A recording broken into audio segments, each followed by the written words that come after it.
আবার আমি নিয়ে চলে এসেছি আমার হাজব্যান্ডের জন্য সেই পুরনো ভাইরাল গেমটা। তুমি তো আমাকে এরম গেম খেলাবে না, বাট আমি খেলাচ্ছি। আর যেটা তুমি চুজ করবে তুমি ইনস্ট্যান্ট সেটা পাবে, ঠিক আছে? Already instant. না তোমরা এরম করলাম ভিডিওতে আমার আওয়াজ আসবে, ঠিক আছে? তো আমি আমি তোমাকে অপশন দেবো দুটো, তার মধ্যে তোমরা দুজনে চুজ করবে তুমি কোনটা চাও, ওকে?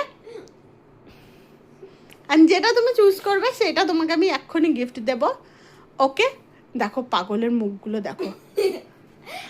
তো এই দুটোর মধ্যে তোমাকে একটা চুজ করতে হবে, একটা চুজ করতে হবে, অনলি ওয়ান। ওকে, এতে কি আছে? আচ্ছা এতে কি আছে তোমার জানতে? কি কি এক্সাইটেড? এতে কি আছে সেটা, এতে কি আছে জানতে চাও না? এটা তুমি ভিডিও দেখলে জানতে পারবে।